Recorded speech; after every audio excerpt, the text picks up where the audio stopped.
Hello, today I'm breaking down modern controls in Street Fighter 6. If you're looking into the benefits of modern over classic, this video will break down what you need to know. And during this video, I'm going to assume that you're considering modern as a competitive option rather than a learning tool. If you simply don't understand how to play classic controls, then modern is perfectly suitable for you. Alright, so what makes modern different? Well, the good things are one button specials, one button supers, auto hit confirms, and the bad things are damage penalty on one button moves and missing moves, right? And just another disclaimer, all the benefits of modern basically just speed up your reactions and responses to situations that are already possible to react and respond to. It's just easier in modern. And at the end of the day, it's all about consistency. Okay, so let's get into the actual breakdown. So one button specials and supers, these are useful for any special or super you need to do on reaction. So these include one button specials or supers to counter drive impact while in burnout. So like you'll be using these for their invincibility to counter a DI. One button anti-air specials and supers, like a DP here from Luke. One button anti-fireball specials and supers, so like you can use this level 1 to punish somebody throwing a fireball from farther away, right? One button invincible moves to stop quick approaches like a drive rush or a sumo headbutt or even like a Kami spin knuckle or something like that. So if you see something coming at you, you can just one button using your invincibility to blow through whatever they're doing. Okay, so let's get into like the nitty gritty things here. Auto hit confirms. And this is something that not enough people seem to know about, so it's a big reason I'm making this video.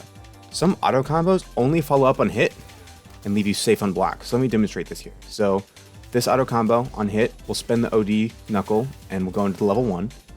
And on block, no matter how many times I try, Luke will never do the OD knuckle. You can see I'm pressing the button, but no OD knuckle. And if I set him to random block,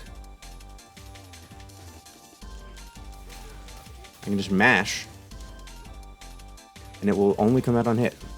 And if I see if I can get it here, if they block the first hit, there we go, right there.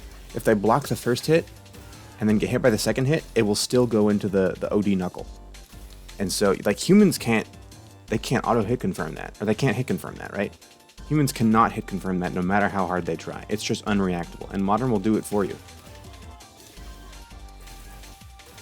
And as a further bonus, some light auto combos even start with a 4-framer. So these include Blanka, Zangief, and Ed, and so you can use these to like mash out through offense or use plus frames. Like if you're +1, you could just mash an auto combo and take your turn and get the combo if it hits and be safe if it's blocked. So that's really strong.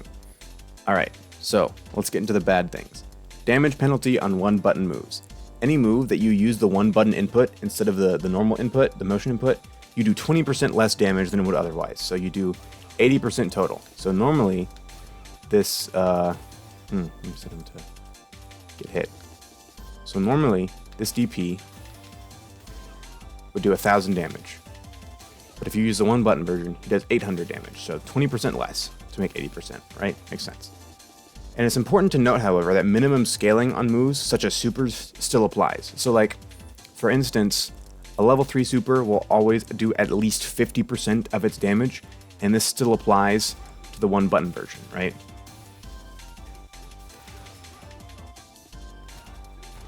See, that still does at least 50%, right? Even though, as you can see on the inputs, I did the one button version. This is so you don't get as much reward for like using a one button DP or something instead of using the input, because you're not working as hard for it, so you get less reward. And this may seem bad, but the utility of some one button moves makes it totally worth losing out on damage over losing the interaction. So like you would rather do less damage on an anti-air than not get the anti-air and get jumped in on and take a whole bunch more damage. So it's worth it in situations like that. Alright, the next bad thing is missing moves. Since you only have light, medium, and heavy buttons, instead of 6 punches and kicks, you miss out on moves, right? So like, most of these are negligible. Some of them really hurt to lose, like Luke doesn't have back heavy kick, which is like his main punish counter button, and a big part of his combo structure. He gets back heavy punch, which is still good, but no back heavy kick. And some characters are missing entire special moves or only have access to the one button version. Luke only has access to the one button version of his tackle. It's normally quarter circle forward kick, I believe, and if you do quarter circle forward in modern, you get Sandblast. So he only has the one button version. Not a huge deal, but for some characters it's a lot worse. And although these are not usually your most important moves, it's still important to take them into consideration when looking at Modern as a whole. So basically, what makes a character good in Modern is maximizing their gains, so maximizing their one button specials, like having a really useful one button DP is a good thing to have, one button supers. Having a useful one button super will make a character better in Modern. And auto hit confirms, if you have an auto hit confirm, that's very strong to have.